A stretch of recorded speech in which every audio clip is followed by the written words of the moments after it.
민수기 23장 22절 30절 그의 힘이 유니콘의 힘과 같도다. 민수기 23장이네요. 23장 22절 30절입니다. 민수기 23장 22절 말씀 같이 읽습니다. 하나님께서 그들을 이집트에서 데리고 나왔으니 그의 힘이 유니콘의 힘과 같도다. 하나님께서 그들을 이스라엘이죠. 이집트에 데려나왔더니 그의 힘이 하나님의 힘이 말이에요. 유니콘의 힘과 같도다. 그의 힘이 유니콘의 힘과 같도다. 유니콘이 하나님의 힘을 예표 또는 상징하는 비유하는 그런 힘이니까 엄청난 거죠. 근데 문제는 이 세상에 유니콘이 없어요. 그래서 일반적으로 유니콘은 신화에 나오는 동물이다, 전설에 나오는 동물이다 이렇게 말합니다. 근데 이제 여러분들 만약에 살펴보면 그리스 신화에는 유니콘이 안 나옵니다. 진짜 이상한 짐승들 다 나와도 유니콘이 안 나와요. 그래서 이제 킹제임스 성경에만 유니콘으로 되어 있고 나머지 성경들은 뭐라고 되어 있을 것 같아요? 들소라고 되어 있어요. 그 하나님 힘이 들소인 것 같다 이런 거지. 하나님 힘하고 들소 힘하고 비교하면 그건 좀 곤란하지. 들소야 뭐 하나님 힘과 비교할 수 있는 힘은 아니죠. 그의 힘이 유니콘인 것 같도다. 오늘 공부할 본문은 발람이 발락의 지시에 불응하고 대신 주께서 주신 말씀대로 이스라엘을 축복하는 장면입니다. 발람은 계속해서 발락의 요구, 명령, 청원과 달리 이스라엘을 축복하는 대언을 냈는데 이것은 발락의 심기를 매우 어지럽히고 분노하게 하는 일이었습니다. 항상 아무리 발람이 종교적으로 영적으로 존경받는 그런 지도자라 해도 이 정치 지도자의 심기를 건드리면 그것도 왕조 국가에서 살아남기 어렵죠. 이 둘은 짝이 잘 맞아야 되지. 발락의 심기를 계속 건드리고 어지럽히고 분노하게 하면 발람도 위험을 좀 느낄 겁니다. 발람은 자기도 어쩔 수 없이 이스라엘을 축복하는 것이었습니다. 여기서 발람의 말 중에 그의 힘이 유니콘의 힘과 같도다 이 말이 있는데 출애굽을 시킨 하나님의 힘을 유니콘의 힘에 비유한 겁니다. 유니콘은 흔히 신화나 전설에 등장하는 동물로 실존한 동물 짐승이 아니라고 합니다. 근데 킹제임스 성경에는 이 유니콘이란 말이 9번 나옵니다. 개역성경 읽는 사람들은 한 번도 못 볼 것이고요. 개역 개정도 마찬가지. 현대의 성경, 현대화 성경 다 마찬가지. NIV 마찬가지. 못 봅니다. 그냥 와일드 옥스로 되어 있어요. 들소란 말이죠. 미국 같은 버팔로 같은 거죠. 근데 킹제임스 성경에는 이 동물이 나오는데 현대역 본들은 이 단어를 모두 삭제해버리고 다른 단어로 대체했습니다. 다른 단어로 대체했다는 말은 그냥 단어가 바꿨다는 말이 아니라 실체가 바뀌는 거죠. 유니콘과 들소 이렇게. 개역에는 들소, 공동번역도 들소, 표준역과 현대인의 성경도 모두 들소 이렇게 나옵니다. 들소. 들소라 나오는데 들소보다는 차라리 코뿔소가 나와 보입니다. 코뿔소가. 이 불신에 가득 찬 거짓 크리스천들이 킹제임스 성경을 공격할 때 나오는 단골 소재 중에 하나가 유니콘입니다. 유니콘이 이 땅에 존재하지도 않는 짐승이고 그리스 신화에 나오는 짐승인데 무슨 유니콘이냐 이렇게 말하는데 유니콘은 그리스 신화에도 안 나와요. 그리스 신화도 안 읽어보는 거죠. 그리스 신화 읽어보면 거기에 유니콘이 등장하지 않습니다. 유니콘은 뜻이 유니콘이죠. 유니콘, 유니가 원이란 뜻이니까 유니. 유니콘이니까 콘은 뿔이잖아요. 한 개의 뿔이 하나 달린 짐승입니다. 문제는 이 단어가 이 중세 유럽에서 오랫동안 뿔이 하나 달린 짐승이 아니고 뿔이 하나 달린 말이라고 했어요. 유니콘이 아니라 유니콘 홀스지. 서양의 그 그림들에 보면 대부분 다 유니콘 그림 보면 대부분 다 말로 나와요. 말은 뿔이 없잖아요. 근데 뿔이 앞에 비추가 나오는 그걸 유니콘으로 화가들이 그렸는데 사람들도 그러니까 유니콘 하면 다 그렇게 우리가 아는 건데 성경에서 나오는 유니콘이 그 짐승인지는 아무도 몰라요. 왜? 안 봤으니까. 그래서 그렇게 인식이 됐는데 유니콘 히브리어 성경에는 램이죠. 램. 70인역 헬라 성경에 또 라틴어 성경으로 번역될 때 이 성경 번역될 때 뿔을 가진 동물입니다. 뿔을 가진 동물이라면 들소도 있고 코뿔소도 있고 뭐 많죠. 염소도 뿔을 가졌고 양도 뿔을 가지고 있는데 뿔을 가진 다양한 동물이 될 수 있는데 그래서 대부분 현대분들이 이 단어를 이제 와일드 옥스 이렇게 들소라고 번역을 했습니다. 소는 중동지역에서 바알, 몰록, 이집트 아피스 등에서 보듯이 우상 숭배의 주된 대상이 소였습니다. 소. 그렇죠? 그 송아지를 만들고, 이건 뭐 이스라엘도 자주 나오는 거죠, 소. 그럼 킹제임스 성경은 왜 들소라고 번역하지 않고 이 단어를 유니콘이라고 번역했느냐? 히브리어로 어차피 램인데 이유는 간단합니다. 문맥상으로 들소가 아니기 때문입니다. 이 들소라면 말이 안 된다고요. 현대 성경학자들이 예수님과 바울도 사용했다고 흑찬에 맞지 않는 번역본이 하나 있어요. 사실은 아닌데, 예수님과 바울이 사용한 성경이 아닌데 예수님과 바울이 사용했다는 헬라 성경이 한 권에 있습니다. 그게 뭐냐면 70인역이에요. 70인역의 신화라 그러죠. 70인역을 보통 이 오늘날 신학교에서는 BC 250년경에 만들었다는 거예요. BC 250년경에 번역된 구약 성경, 헬라어로 번역된 구약 성경으로 이야기해요. 근데 그거는 뭐 말도 안 되는 소리고, 70인역의 이 단어가 어쨌든 나오는데 모노케로스 이렇게 번역되어 있습니다. 한 모노라는 말이 모노타입, 모노 할 때 모노는 원이란데 윤이에요. 모노 원. 그냥 한 개의 뿔을 가진 동물, 이렇게 헬라 70인역 헬라의 번역이 이렇게 번역이 되어 있습니다. 램이. 그러니까 라틴어 번역도 당연히 이제 헬라어 번역본을 참조했으니까 라틴어 역본에도 마찬가지입니다.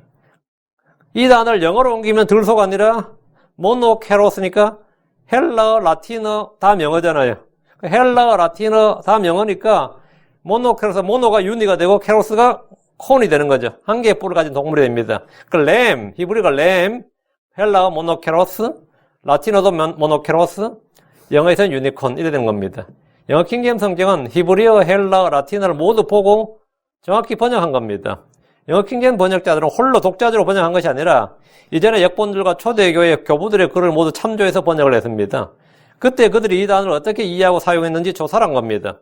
히브리어, 헬라어, 라틴어, 아람어에 모두 능통했던 역자들이 모여서 이 단어에 대해서 21번 이상의 검토를 거쳐서 유니콘으로 일치를 받았습니다. 이 모노케로스, 이 램이란 짐승은 유니콘이다, 이렇게. 한국에서 뭐 호위만 신학자들이 아니 뭐 성경에 공부했던 이 함량 미달의 학력으로 이 신학교 입학을 해가지고 히브리 헬라 몇 시간 공부하고 돈 들여서 미국 신학교 와서 공부 좀 했다는 사람들이 헬라가 어떻고 히브리어가 어떻고 뭐 라틴어 이렇게 이야기를 하는데, 이 킹제임스 성경 번역자들은 히브리어, 헬라, 라틴어를 모국어처럼 사용했던 사람들이에요. 그리고 그들이 대담할 때는 라틴어로 편지 주고받고 있고 헬라어로 대화를 했습니다. 그 사람들의 성경 그 원어 실력이란 것이 오늘날 소위 뭐 돈 들여서 신학교에서 몇 시간 배운 그런 실력이 아니고 히브리어, 헬라어, 라틴어를 모국어처럼 구사했던 사람들이, 그런 사람들이 50명 이상이 모여서 문자적 일치, 형식적 일치의 번역을 한 결과가 유니콘입니다. 유니콘이다, 이거. 우리는 킹제임스 성경을 완전한 하나님의 말씀, 보존된 주의 말씀을 믿고 공부합니다. 자, 그럼 본문을 보겠습니다. 22절. 하나님께서 그들을 이집트에서 데리고 나왔으니 그의 힘이 유니콘의 힘과 같도다. 현대 역본들에 따르면 하나님께서 그들을 이집트에서 데리고 나왔으니 그의 힘이 들소와 같도다, 이렇게 됩니다. 하나님 힘이 들소인과 같다는 것은 선뜻 이해가 됩니까? 들소는 사람들이 사냥을 당하고 잡혀서 짐을 나르고 땅을 갑니다. 미 대륙을 개척할 때 엄청난 들소들이 사람들에게 죽임을 당했고 잡혀서 길들여졌습니다. 하나님께서 들소의 힘으로 이집트에서 이스라엘을 데리고 나왔다면 파라오는 쉽게 들소를 사냥할 수 있었을 겁니다. 들소의 힘이란 것이 사람의 힘과 지혜에 비하면 아무것도 아닙니다. 파라오는 군대를 동원해서 들소를 사냥할 수도 있고 산채로 잡아서 부릴 수도 있습니다. 민수기 24장 8절, 하나님께서 그를 이집트에서 데리고 나오셨으니 그의 힘이 유니콘의 힘과 같도다. 그가 자기 원수민족들을 삼키고 그들의 뼈를 꺾으며 자기 화살로 그들을 꿰뚫려다. 그가 했죠. 그의 힘이 유니콘의 힘과 같도다. 유니콘의 힘이 어떤 힘이냐는 거예요. 그가 자기 원수민족들을 삼키고, 유니콘의 힘이 어떤지 보면 돼요. 자기 원수민족들을 삼킵니다. 그들의 뼈를 꺾습니다. 자기 화살로 그들을 꿰뚫습니다. 이런 유니콘의 특성으로 인해서 이 세상에 어떤 짐승이 이와 같을까를 생각해보면 없습니다. 이 세상에는. 성경에는 세상에서 나오지 않는, 세상에 지금 존재하지 않는 특이한 짐승들이 나옵니다. 그룹들이 하나죠. 그룹들의 얼굴이나 서랍들은 날개가 있는 짐승인데 이 지상에 존재하지 않습니다. 우리가 에스겔서를 보고 그룹이나 서랍을 그리려고 해도 이 그림이 잘 안 나와요. 왜? 본 적이 없고 상상하기 어려우니까 상세하게 묘사가 되어 있지만 그리기 어렵다고요. 용도 마찬가지입니다. 동서양에서 다들 용들을 막 그리죠. 용을 그리고 용 뭐 영화에도 많이 나오고 엄청 나오는데 성경에 등장하는 용은 동서양에서 수없이 많이 언급됐지만 뭐 소설이든 문학이든 뭐 신화든 어디 엄청나게 많이 언급되고 사람들은 대략의 어떤 모습일 것이라고 상상을 하죠. 예. 화가들이 그려놨으니까. 근데 실제로 이 땅에서 그걸 본 사람은 없어요. 실제로 이 땅에 존재하는 동물이 아니단 말이죠. 베헤못이라는 짐승이 옵니다. 마찬가지입니다. 리비아단도 성경에 나오지만 이 땅에 존재하는 짐승이 아닙니다. 주께서 욥에게 욥기 41장 1절에 내가 낚싯바늘로 리워야단을 끌어낼 수 있겠느냐? 혹은 내가 늘어뜨리는 줄로 그의 혀를 끌어낼 수 있겠느냐? 있다 없다? 없다는 말이에요. 없다는 말이다. 그런데 여기서 리워야단, 그 리비아단을 악어나 하마로 바꾸어버리면 어떻게 됩니까? 현대역본들은 그런 변기를 시도했습니다. 악어는 사람들이 낚싯바늘로 끌어낼 수 있고 늘어뜨린 줄로 그의 혀를 묶을 수 있고 얼마든지 주둥이 묶어놓은 악어를 봤죠? 사람들을 해치지 못하라고 주둥이를 꽉 묶어놔 버리잖아요. 그것도 양식할 때는 어떻게 하죠? 예, 많이 길러가지고는 또 매달아 놓고 막 껍질 마취도 안 하고 말이죠. 산채로 껍질을 벗겨가지고 가방 만들고 그걸로 혁띠 만들고 옷 만들고 뭐 신발 만들고 그럽니다. 그 악어라 그러면 그 말이 안 돼요. 그의 혀를 끌어낼 수 있겠느냐? 당연히 끌어낼 수 있죠. 사람들이 낚싯바늘로 끌어낼 수 있고 늘어뜨린 줄로 그의 혀를 묶을 수 있고 얼마든지 끌어낼 수 있습니다. 리워야단은 하마도 아니고 악어도 아닙니다. 시편 74편 14절에 리워야단의 머리들을 산산조각 내시고 그를 광야에 거주하는 백성에게 먹을 것으로 주시며 리워야단의 머리는 뭐라고요? 만나의 재료였다고요. 리워야단은 하나님이 광야의 백성들에게 양식으로 주신 만나의 재료입니다. 주께서 리워야단에 대해서 시편 104편 26절 거기에는 배들이 다니며 주께서 만드사 그 안에서 놀게 하신 저 리워야단이 있나이다. 거기는 지중해가 아닙니다. 이 바다는 지중해가 아닙니다. 이 바다는 둘째 하늘 위에 있는 바다입니다. 그렇다면 유니콘 역시 이와 같은 동물이라는 사실을 알 수 있습니다. 지금 우리는 유니콘을 별로 언급 안 하고 용은 많이 언급하죠.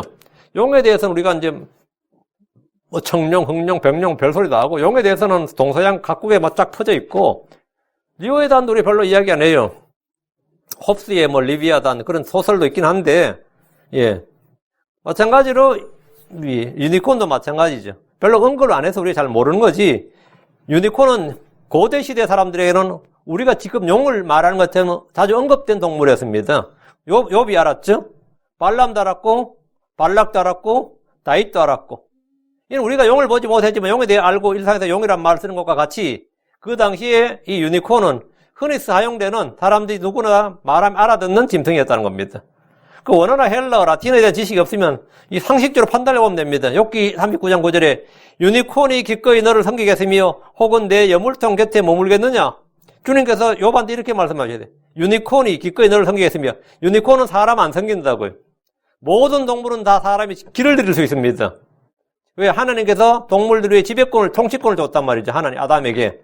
그러나 유니콘은 사람 안 섬긴다고. 그럼 유니콘은 뭐라고요? 지상의 동물이 아니다 이 말이죠. 리워야단도 사람 안 섬깁니다. 당연히 안 섬기죠. 용도 사람 안 섬깁니다. 사람 용을 섬기지 보면. 유니콘이 기꺼이 너를 섬기겠으며 혹은 내 여물통 곁에 머물겠느냐? 그런 일 없다 이 말입니다. 현대본들은 모두 들소라고 번역했는데 들소야 여물통 곁에 머물죠. 들소라고 번역할 수 없다 이 말입니다. 주께서 욥에게 들소에 대해서 말했겠습니까? 아니면 유니콘에 대해서 말했겠습니까? 들소는 사람이 잡아다 길들이고 부릴 수 있습니다. 욥은 소가 굉장히 많았던 부자였습니다. 들소는 잡아다 여물통 곁에 머물게 할 수 있습니다. 욥은 소들이 많았고 소를 많이 키워봤던 사람이에요. 본문설 램, 히브리서 램은 들소가 아니면 상식적으로 알 수 있습니다. 주께서 욥에게 말씀하시기를 욥기 39장 10절 내가 능히 유니콘을 줄로 묶고 고랑을 갈게 하겠느냐? 혹은 그것이 너를 따라 골짜기에서 썰애를 끌겠느냐? 소는 뭐죠? 고랑을 갈게 하고 썰애를 끌게 하죠. 소는 그렇게 할 수 있어요. 그래 유니콘은 그렇게 할 수 있느냐? 없다며. 들소라면 욥이 능히 줄로 묶어서 고랑을 갈게 하고 썰애를 끌게 할 수 있습니다. 주께서 들소에 대해서 말씀하신 것이 아니라 욥이 감히 잡을 수 없고 길들일 수 없는 짐승에 대해서 말씀하신 것이 분명합니다. 들소가 아니라 유니콘이기 때문에 욥은 그리 할 수 없다는 것을 말씀해 주었습니다. 유니콘은 들소나 야생의 소가 될 수 없습니다. 성경에서 말하는 히브리어 원어의 램에 대한 헬라어, 라틴어, 영어의 정확한 표현은 유니콘입니다. 그 원어에 뭐에다 있나 그러면 램이다. 그 램이 뭐예요 그러면? 간단합니다. 유니콘이라고요. 그게 우리말로 뭔데? 우리말로 뭔데? 유니콘이라고. 난 제일 황당한 사람들이 가끔 가다 원어들 먹인 사람들이에요. 제가 처음에 말씀이 계셨느니라 하니까 말씀이 헬라로 뭔데? 로고스예요. 그건 로고스 맞죠? 그 로고스 한국말로 뭔데? 말씀이라고. 영어로 뭐죠? word라고요. 말씀이라고.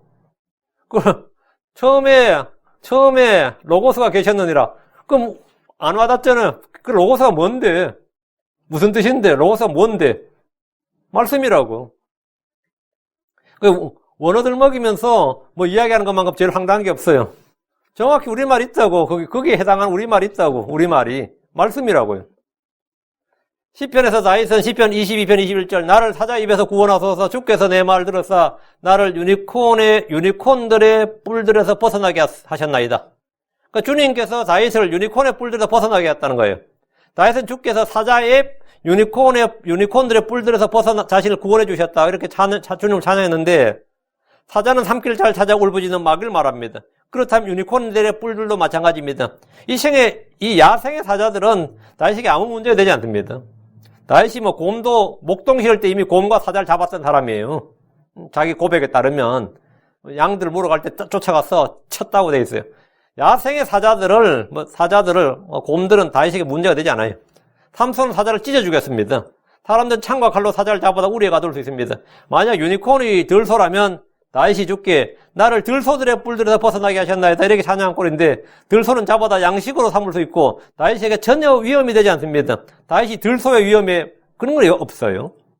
다윗이 말한 유니콘은 문자 그대로 유니콘이었습니다. 시편 92편 10절 그러나 주께서 내 뿔을 유니콘의 뿔같이 높이시리니 내가 신선한 기름으로 기름 부음을 받으리이다. 다윗이 말한 내 뿔이란 구원의 뿔이신 예수 그리스도입니다. 하나님이 그분을 모든 것 위로 높이셨습니다. 그래서 유니콘의 뿔같이 높이셨다고 말씀한 겁니다.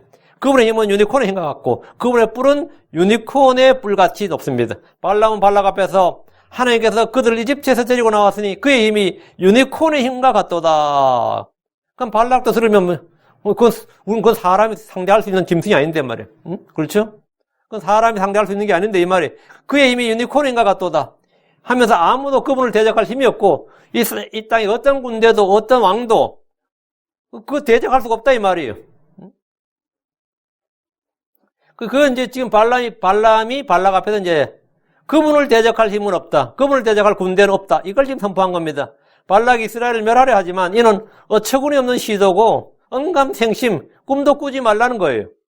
하나님은 당대 최강의 이집트를 멸하고 이스라엘을 거기서 데리고 나오셨습니다. 아모리 족속을 단번에 멸하셨습니다. 그런 상황에서 아모리 족속한테 깨졌던 약한 모압이 이스라엘을 멸하겠다는 것은 한심한 노릇입니다. 발람은 하나님을 유니콘의 힘과 같다고 했을 때 그 힘은 보통 사람이나 짐승의 힘이 아니라 그와 비교할 수 없는 크고 강한 힘과 능력을 말했던 겁니다. 유니콘은 하늘을 비유하고 상징하는 그런 짐승입니다. 23절 참으로 야곱을 대적할 요술이 없고 이스라엘을 대적할 점술이 없도다. 이때 야곱과 이스라엘에 관하여 말할진대 하나님께서 무슨 일을 이루셨느냐 하리로다. 점술가였고 마술사였던 발람은 하늘을 만난 후에 자신의 한계를 생생하게 체험했습니다. 그동안 발람은 신들을 부릴 수 있었습니다.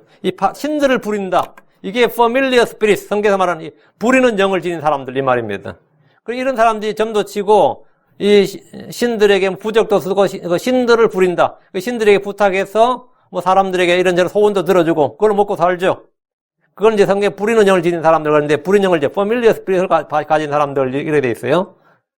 발람은 지금까지 그런 점술과 마술로 이 사람들을 속였고 유혹했고 명성을 얻었고 돈을 벌었습니다. 발람하면 뭐 발람이 뭐 최고의 점술가다. 발람이 말하면 그대로 된다. 왜? 불인형을 지녔기 때문에 가능했던 거죠.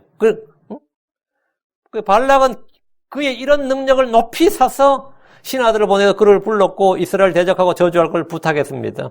그런데 발람은 야곱을 대적할 요술이 없고 이스라엘 대적할 점술이 없다고 합니다. 이 말은 뭐야? 나도 못한다고.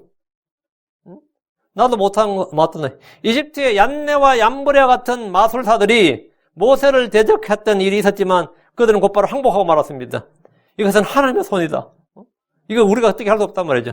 자기들의 요술과 점술로 하나님을 대적할 수 없다는 것이 금방 드러났기 때문입니다.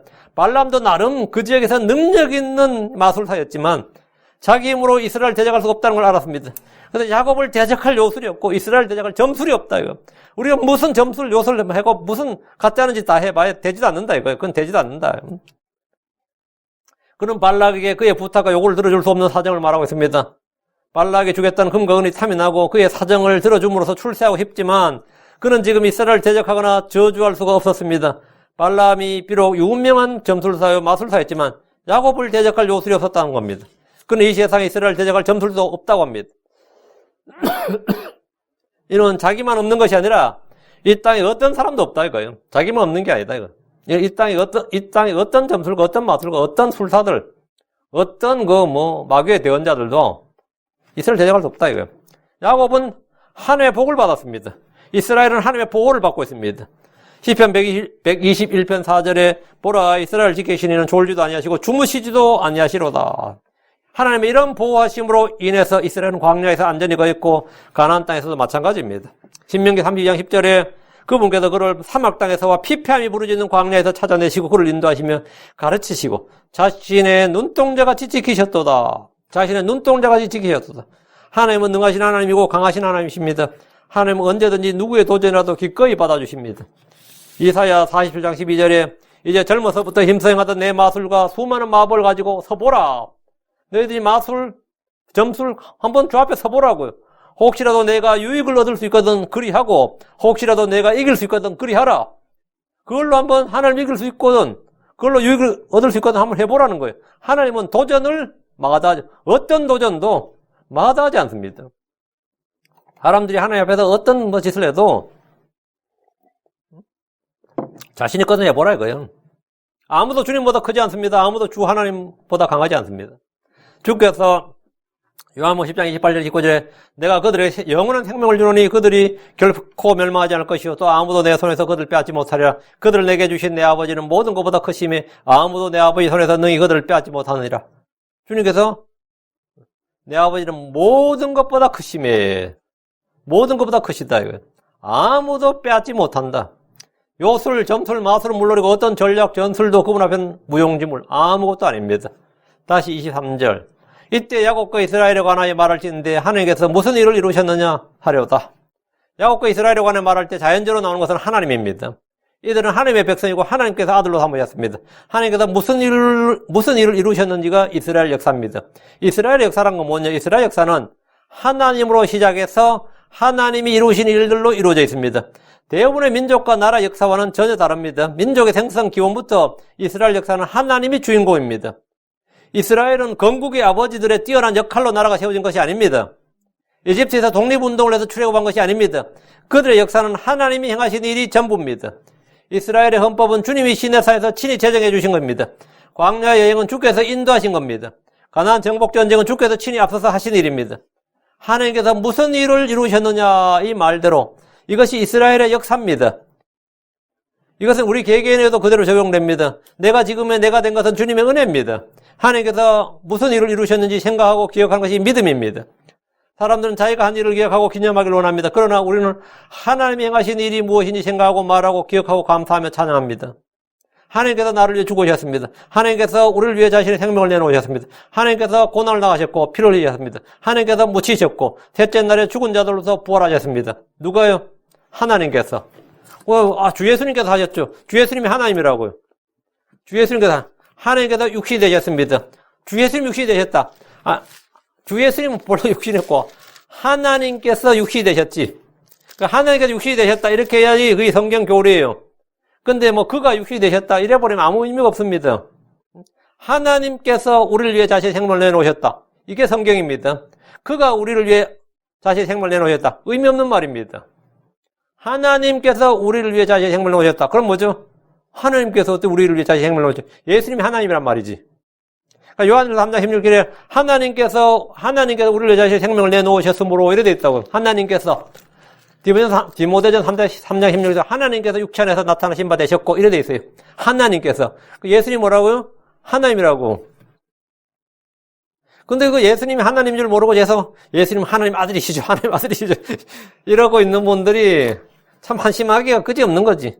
하나님께서 우리를 위해서 자신의 생명을 내놓으셨고 하나님께서 고난을 당하셨고 피를 흘렸고 하나님께서 묻히셨고 셋째 날에 죽은 자들로부터 부활하셨습니다. 누가 나에 대해 말할 때 하나님께서 무슨 일을 하셨는지 생각하게 하십시오. 그것이 크리스천의 간증입니다.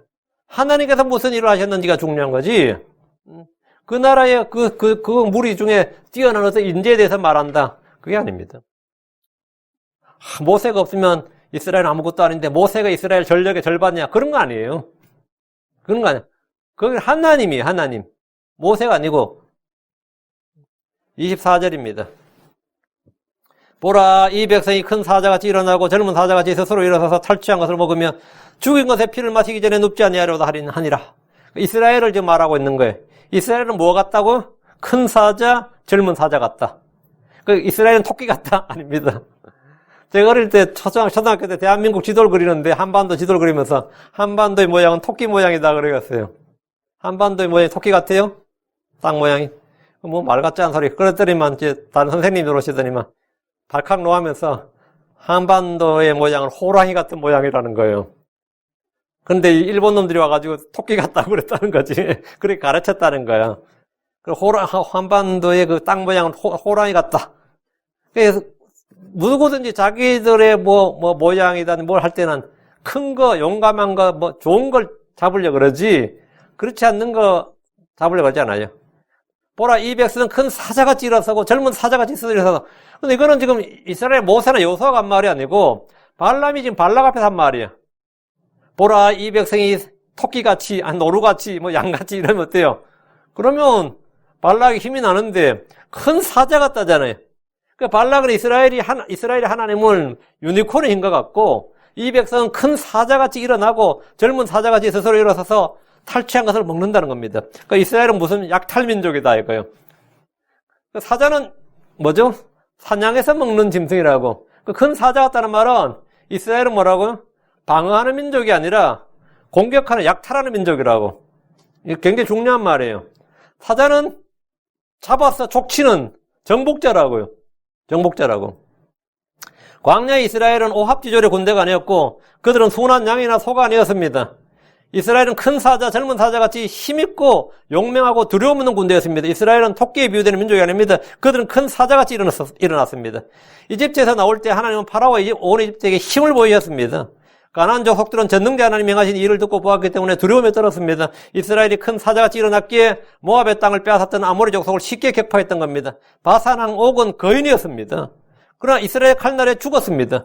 이스라엘은 민족들 앞에서 거칠 것이 없었습니다. 그들이 큰 사자라면 그 땅에 있는 민족들은 이스라엘 앞에서 약탈물이고 순종해야 됩니다. 민수기 24장 9절에 그가 사자같이 큰 사자같이 꿇어앉고 누웠으니 누가 그의 화를 더 누리요. 너를 축복하는 자는 복을 받을 것이요 너를 저주하는 자는 저주를 받으려다. 여보, 그가 사자같이 큰 사자같이 꿇어앉고 누워있으니 누가 그의 화를 더 누려. 누워있는 사자의 코털을 건드린다. 아니 힘기를 건드리면 어떻게 되죠? 끝장나는 거지. 그래서 누가 그의 화를 더 누려. 건드리지 마라. 그 근처에도 가지 마라. 그러니까 지금 발람이 발락에게 괜히 이스라엘 건드리지 말라고요. 괜히 찝쩍거렸다가는 뭐라고요? 끝장난다. 사자한테 그 사자를 건드린 거다. 누워있는 사자를 건드린 거다. 그래서 큰 사자를, 아기 사자가 아니라 큰 사자를 건드린 거다 말이에요. 너를 축복하는 자는 복을 받을 것이요 너를 저주하는 자는 저주를 받을지로다.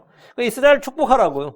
이스라엘 저주하려고 그러고 대적하려고 그러고 치려고 그러고 멸하려고 그러고 그런 생각을 하지 말라. 이게 지금 발람이 발락에게 선포하는 주의 말씀이에요. 누구든지 큰 사자 같은 이스라엘의 화를 돋우는 자는 도리 화를 당합니다. 어느 민족이라도 이스라엘 도발하는 것은 누워있는 사자의 코털을 건드리는 것과 같습니다.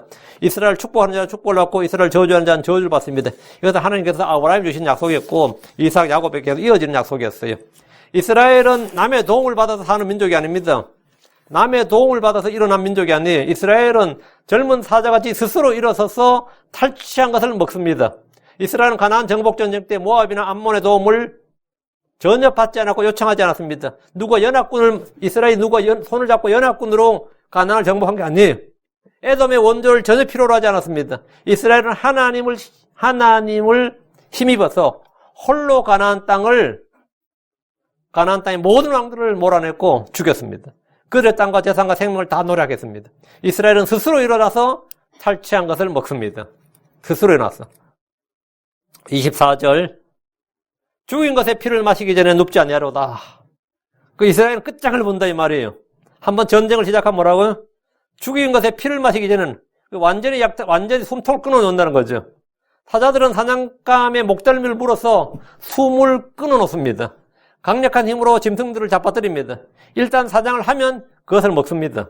젊은 사자가 사냥을 끝내고 그것을 먹고 나서 쉼을 갖듯이 이스라엘은 가나안 땅을 모두 다 정복하고 그들을 멸한 뒤에야 안식을 취합니다. 발람은 이스라엘의 군대가 요르단강을 건너서 할 일을 말해주고 있습니다. 지금 모압 왕 발락은 이스라엘을 도발하고 지금 도발하는 것이 무모한 짓이고 큰 사자를 건드린 것 같은 위험천만한 일한 겁니다. 만약 이스라엘이 군대를 요단강 건너기 전에 모압보다 치기 시작하면 모압은 그냥 멸종하는 거예요. 완전 끝장이 나는 거예요. 민족이 그냥 끝장이 나는 거라고요.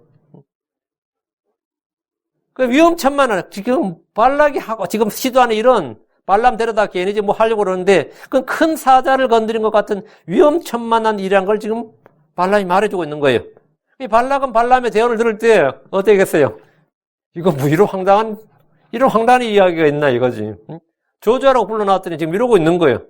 대언을 들을 때 굉장히 황당했을 겁니다. 그의 계획은 발람이 이스라엘 저주하면 그가 그들을 멸하려는 것이었습니다. 그러나 이스라엘 대적할 요술과 마술이 없고 이스라엘 저주하면 오히려 저주를 받고 그 이스라엘은 큰 사자와 같아서 젊은 사자들 같은 자들이라고 하니 이 모압 왕이 이스라엘을 멸하는 것은 험한 꿈과 같은 이야기였단 말이죠. 괜히 도발했다가는 모압은 누군 사자를 건드리는 생쥐꼴이 될 겁니다. 25절 발락이 발람에게 이르되 그들을 저주하지도 말고 축복하지도 말라 했으나 발락은 발람의 대언을 듣고 그들을 저주하지도 말고 축복하지도 말라고 했습니다. 이스라엘을 저주하라고 불렀는데 축복을 하고 있으니 차라리 입을 다물고 아무것도 하지 말라는 겁니다. 그렇게 계속 축복할 바에는 입 다물고 있어라. 내 저주하라고 안 할 테니까 이 말이. 발락은 발람의 입에서 나오는 주의 말씀을 듣고도 믿지 않았습니다. 그는 자기가 원하는 것을 듣고 싶었던 그것이 아니라면 차라리 아무 말도 듣고 싶지 않다는 겁니다. 주의 말씀이나 진리는 상관없어요. 그는 내가 듣고 싶은 말이 아니라면 차라리 입 다물어라 이 말이에요. 내가 듣고 싶은 말 아니면 입 다물라고. 많은 사람들이 주 앞에서 기도할 때 주님 응답해 주소서 하지만 이런 자세를 갖습니다. 내가 원하는 답 안 해줄 것 같으면 주님 입 다물고 계십시오. 응? 놓으라고 할 바에는 차라리 입 다물고 계세요 이거예요. 자신의 정력대로 구한 이들은 자신이 원하는 것과 듣고 싶은 것이 아니라면 차라리 아무 말도 말아달라고 합니다. 발락은 발람의 말을 듣고 이스라엘을 대적할 수 없구나. 대적해서는 안 되는구나. 이스라엘을 헤아리는 것은 도리어 자기에게 해가 된다는 엄숙한 진리를 받고 돌이켜야지만 그럴 생각이 전혀 없었습니다. 26절 발람이 발락에게 응답하여 이르되 내가 왕에게 고하여 이르기를 주께서 말씀하시는 모든 것을 내가 반드시 행하여야 하리라 하지 아니하다이까 하니라. 발락이 발람에게 축복하지도 말고 저주하지도 말라는 말에 대답했습니다. 내가 왕에게 고하여 이르기를. 발람은 발락 요청에 자신이 이전에 한 말을 기억하겠습니다. 주께서 말씀하시는 모든 것을 내가 반드시 행하여야 하리라 하지 아니하다이까. 발람은 발락 요구를 들어줄 수 없다는 점을 처음부터 분명히 했습니다. 발람이 발락 요구를 들어줄 수 없었던 것은 오던 길에 이 모압 왕에게 오던 길에 주의 천사를 만나 경고를 받았기 때문입니다. 그는 발락 앞에서 주께서 주시는 말만 하라는 명령을 받았기에 왕의 요구를 들어줄 수가 없었습니다. 발람은 주께서 말씀하시는 모든 걸 말해야 했기에 왕이 듣고 싶어하는 말이 무엇인지 잘 알지만 말할 수가 없어. 나도 답답하다 이거야. 나도 안타깝다 이거예요. 하나님은 발람을 자신의 뜻대로 완전히 통제하셨습니다. 하나님이 지금 발람을 완전히 통제하고 있다는 거죠. 발람은 위대한 주의 대언자들처럼 주께서 말씀하신 것만 말했고 한마디도 더 하거나 감하지 않았습니다. 우리는 여기서 하나님이 우리의 원수들을 다루는 방식을 볼 수 있습니다. 하나님은 마귀와 그 일꾼들을 얼마든지 완전히 통제하실 수 있습니다. 그 나의 원수들이 나의 뒤에서 뭐 꿍꿍이 하고 뭐 뒤에서 음모를 꾸미고 계략을 꾸미고 올무를 놓고 별짓을 다 할 수 있죠. 근데 거기에 대해서 염려하지 마라 이거예요. 하나님께서 원수들의 계략을 완전히 뭐 한다고? 통제할 수 있다. 지금 통제하고 계시단 말이죠. 예. 하나님은 마귀와 그 일꾼들을 얼마든지 통제할 수 있습니다. 그래서 우리는 까닭없는 저주가 우리에게 임하지 않는다 이거예요. 하나님께서 우리에게 허락하시는 시험은 우리가 감당할 수 있고 감당해야만 하는 것들입니다. 하나님은 사탄에게 욥을 시험할 때 그 범위를 정해주셨고 그의 생명 건드리지 말도록 하셨습니다. 주께서는 발락의 노력에도 불구하고 발람의 입에서 저주가 아닌 복이 나오게 하셨습니다. 우리는 복음의 원수들, 대적을 만날 때 두려움을 가질 필요가 없습니다. 하나님 우리 입에 말씀을 넣어주시거나 대적들의 입을 막으시거나 무엇이든 하실 수 있습니다. 하나님은 승리를 주시며 항상 이기게 하시는 분입니다. 우리에게 어떤 크고 두려운 아니면 크고 힘든 감당하기 어려울 것 같은 그렇게 보이는 시험이나 고난이 닥칠 때 그걸 왜 하나님이 허락하실 것 같아요? 싸워서 이기라고. 승리를 노량물로 취하라고 주시는 겁니다. 이제 근데 우리는 이제, 하나님 이러시면 안 됩니다. 해도 좀 작은 걸 주셔야지. 갑자기 나한테 내가 이길 수 없는 걸 주시면 어때요? 하나님이 주셨다는 것은 이길 수 없는 건 없어요. 하나님 내게 주셨다는 것은 그게 뭐 설령 암이든, 뭐 파산이든, 뭐 사별이든, 뭐 이별이든, 어떤 무엇든 간에 우리가 올 때는, 이야, 이거 완전히 이 생은 망했네. 이번 생은 끝났네. 이런 싶은 거 있잖아요. 끝 안 났습니다. 주님 뭐라고요? 그리스도를 통해서 항상 승리를 주시고 그리스도 안에서 항상 이기게 하시는 분입니다. 이기게 하시는 분이에요. 그러니까 어떤 일이 닥쳤을 때 두려움에 떨지 말고 이건 승리하라고 나한테 한번 이겨보라고 주신 거구나. 이렇게 해서 나가야 돼요. 이렇게 해서. 그러니까 허리가 부러져도 믿음으로 서리라 하면 일어서는 거고, 들어 누워있다도 일어나리라 하면 일어나는 거고, 죽을 것 같아도 믿음으로 살리라 하면 사는 겁니다. 그래서 사는 거예요. 지만이 목사가 젊을 때 거의 죽을 병에 걸려가지고 침상에 누워있는데 그 의사가 2주 안에 죽을 것 같다고, 2주 안에는 죽을 것 같으니까 뭐 장례 준비하고 유언할 거 유언하고 정리하고 하라고 이제 닥터가 마음의 준비를 시켰어요. 그러고는 닥터 이제 내려갔는데 2층 침상에 누워서 그 양반 머릿속에 탁 통과하는 말이 오직 의인은 믿음으로 살리라 했어요. 내가 안 죽고 살겠구나. 닥터는 2주 안에 죽는다 그랬는데 나는 살겠구나. 이런 생각을 가졌어요. 그 다음에 우리는 믿음으로 걷고 우리는 믿음으로 서리라. 믿음으로 걸으리라. 믿음으로 서리라. 이게 생각이 난 거예요. 그래가지고 내가 지금 할 일은 누워있는 거니까 믿음으로 서야겠구나 생각해서 이제 낑낑대면서 이제 옆에 잡아서 겨우 일어난 거예요. 그리고 침사에서 내려왔어요. 왜? 그걸 걷기 위해서. 걷기 위해서. 그래서 2층에서 1층으로 걸어 내려오니까 뭐 의사가 와서 기겁한 거죠. 왜 저러냐고. 지금 죽으려고 그러냐고. 근데 그 양반은 살았고 그 진단했던 닥터는 죽어가지고 나중에 그 사람 장례식에 자기가 참석했다잖아요. 자기가 2주 안에 죽는다는 그 진단했던 의사의 장례식에 자기가 참석했다고. 그러니까 이게 어떤 뭐가 왔을 때 승리해야 되는 거예요. 우리 승리해야 돼요. 하나님은 지금도 우리가 알지 못하는 동안 우리를 위해서 일하시고 싸우시고 지키시고 계십니다. 내 잘 몰라도. 주님 이스라엘이 모압 평야에 있는 동안에 이스라엘 꿈에도 지금 발락이 지금 이 짓 하고 있는 산에서 지금 막 7번제단 만들어 놓고 막 지금 말이야 이 짓 하고 있는 줄 이스라엘이 어떻게 알았겠어요? 응? 그것도 산마다 돌아가면서 막 그 짓 하고 있는데 한마디로 말하면 저주의 구판을 벌리고 있는데 발람 데려다 놓고 용하다는 발람 데려다 놓고 지금 그 짓 하고 있는데 이스라엘은 그냥 모압 평야에 진치고 있었다고. 근데 하나님 그 사이에 뭐 하고 있었던 거죠? 이런 일을 하고 계셨던 거예요. 발람 입을 완전히 통제하셔서 복을 주는 말을 지금 발락에 지금 계속 대언하게 한 거예요. 이스라엘 모압 평야에 있는 동안에 주님은 바쁘셨어요. 일을 하시겠다고. 발락과 발람이 이스라엘 대적하는 일을 하지 못하도록 막고 계셨습니다. 이것이 주님이 지금도 우리를 위해서 일하고 계신 거예요. 우리를 위해서. 여러분이 그냥 잠자고 있을 때도 하나님은 일하고 계시고, 여러분이 뭐 놀고 있을 때도 주님이 일하고 계시고, 그런 거예요. 27절입니다. 발락이 발람에게 또 이르되 오라 원하건대 내가 너를 다른 곳으로 데려가리니 내가 거기서 나를 위해 그들을 저주하는 것을 혹시 하나님께서 기뻐하시라고. 참 발락이는 집요하죠. 포기하지 그냥 포기하고 말지 집요하잖아요.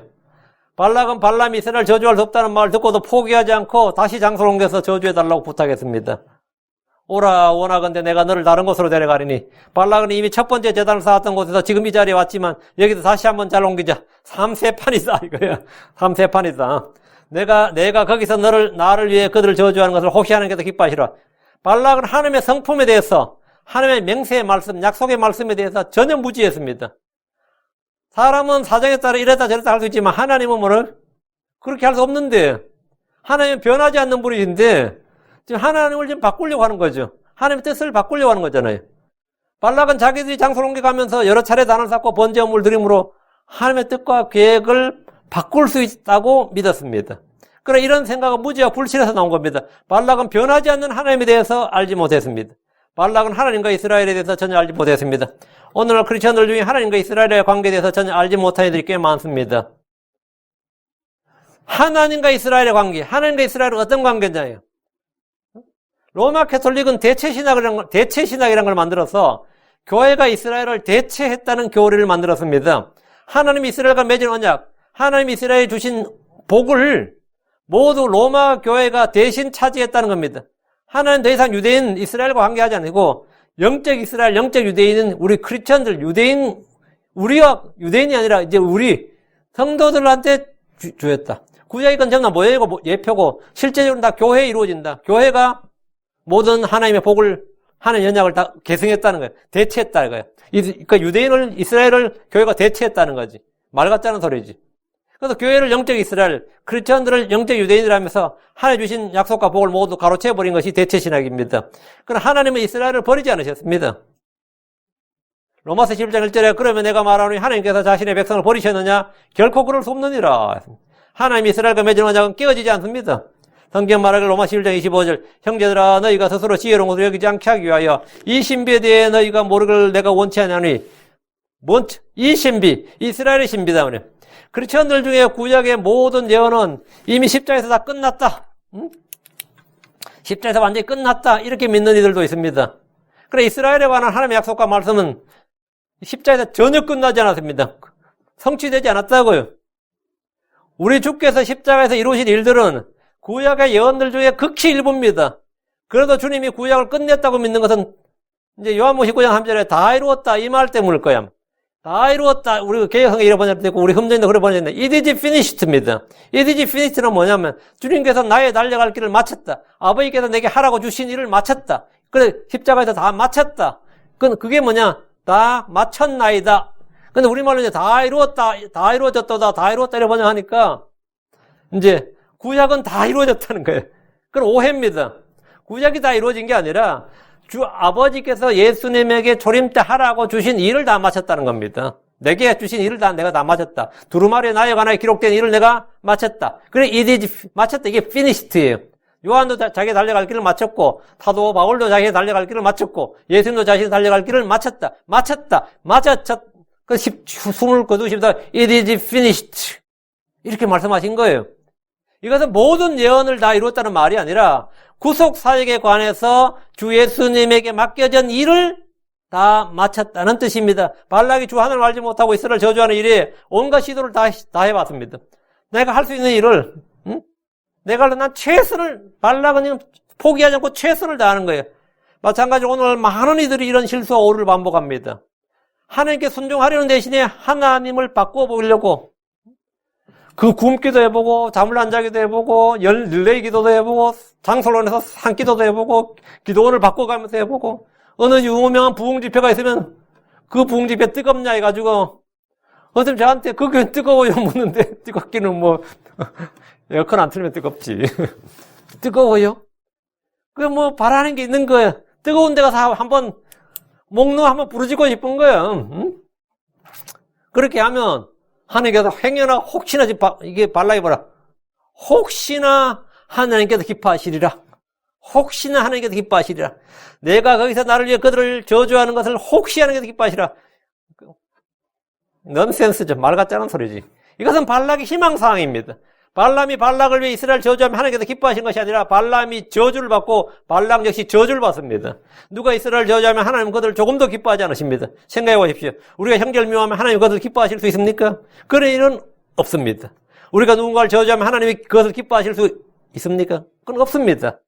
형제를 사랑하라는 것이 하나님의 뜻입니다. 서로 섬기라, 서로 도우라, 서로 세워주는 것이 하나님의 뜻입니다. 발락은 발람이 자기를 위해 이스라엘 저주한 것을 하나님께서 혹시 하나님께서 기뻐하실 수도 있지 않느냐고 했는데 그런 일은 하늘과 땅이 무너진다 해도 있을 수 없는 일입니다. 28절 발락이 여시몬을 내려다보는 부올의 꼭대기로 발람을 데려가며 발락은 여시몬을 내려다보는 부올의 꼭대기로 발람을 데려갔습니다. 이곳은 이스라엘이 진을 치고 있는 모압 평지와 가까운 곳으로 이스라엘 진영을 바로 내려다볼 수 있는 곳이었습니다. 부올의 꼭대기는 느보산과 비스가 산이 있는 아바림 산맥의 한 봉우리였습니다. 29절 발람이 발락에 이르되 나를 위해 여기에 7제단을 쌓고 나를 위해 여기에 숫소 7마리와 순양 7마리를 예비하소서. 이 발람도 이 미친놈이죠. 또 하는 거예요. 발락이 요구하니까. 그 발람은 발락에 다시 한번 7제단을 쌓게 했습니다. 나를 위해 여기에 수소 7마리와 순양 7마리 예비하소서. 이것은 전에도 했던 일이고 이미 2번이나 했던 일이에요. 발람은 발락을 위해 최선을 다해 일하고 있습니다. 발락의 요구대로 어떻게 하든지 하나님을 설득해서 이스라엘을 저주해보려고 반복적으로 시도했습니다. 그는 순종이 희생 헌물보다 낫다는 말씀을 알지 못한 듯 주께 드리는 헌물로 주의 뜻을 바꾸어 보려고 했습니다. 발람이나 발락은 이미 주의 뜻을 충분히 알았고 그의 말씀을 들었지만 포기하지 않았습니다. 이것이 인간의 아집이에요. 이게 자기 의지예요. 자기 의입니다. 이게 처음에 누가 이랬냐면 가인이 이랬어요. 가인이 이랬어요. 포기를 안 하는 거지. 회개도 안 하고. 욥을 시험했던 마귀는 2번의 실패에도 포기하지 않고 계속해서 도전했습니다. 그렇죠? 마귀는 쉽게 포기하지 않는다. 좀 전에 끝까지 포기하지 않는다. 그래서 우리는 영적 전쟁 끝이 없다 이거예요. 우리가 주님을 만나는 그날까지. 마귀는 쉽게 포기하지 않는다는 사실에 주목하십시오. 30절입니다. 발람이 말한 대로 행하여 각 제단 위에 수소 1마리와 순양 1마리를 드리니라. 발람이 말한 대로 행했습니다. 제단 7을 쌓고 각 제단 위에 수소 1마리와 순양 1마리를 드렸습니다. 세 번째 드린 헌물입니다. 자, 이거 다음 이야기에 이제 계속 발람의 예언 아직 안 끝났어요. 아직 길어요. 계속해서 24장까지가 발람의 그 예언인데 다음에 계속하기로 하고요. 네, 오늘까지. 네, 저는 기도하고 마칩시다.